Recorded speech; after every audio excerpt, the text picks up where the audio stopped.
Well, I get asked so often about how I met Ken and how we became friends, and it's a wonderful story because it actually began in the ladies' washroom.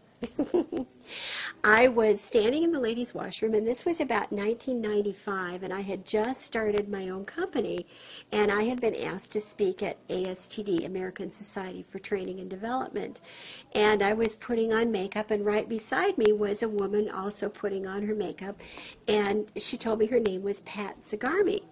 And as we were talking and chatting in the ladies' room, as we so often do, she said to me, "What do you do?" And I said, "Well, I speak on regenerating spirit in the workplace."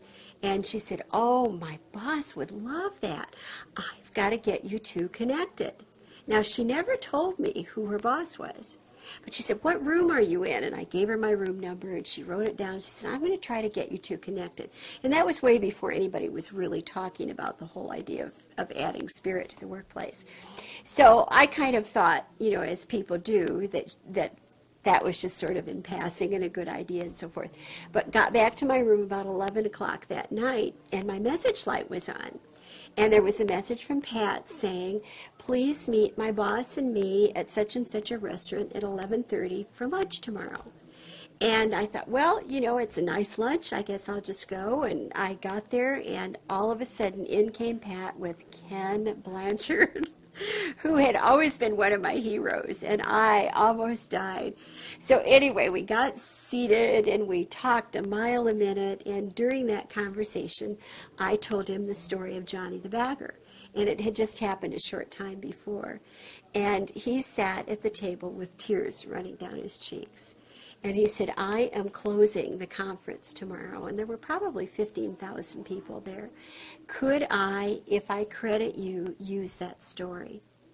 And so went to the closing speech, and he did a fabulous job in his wonderful, warm, gentle way.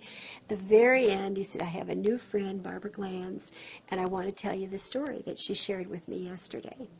There wasn't a dry eye in that whole room. And that was the beginning of our relationship. And so 10 years later, we decided to write a book about it. And so The Simple Truths of Service Inspired by Johnny the Bagger became the book. And one of the really special things about that is that I found out from people at Simple Truths that between 6 and 7 million people have watched that little DVD on YouTube. And, the story has brought hope to so many people that anybody can make a difference. Doesn't matter what your job is, doesn't matter how important you are, anybody can make a difference.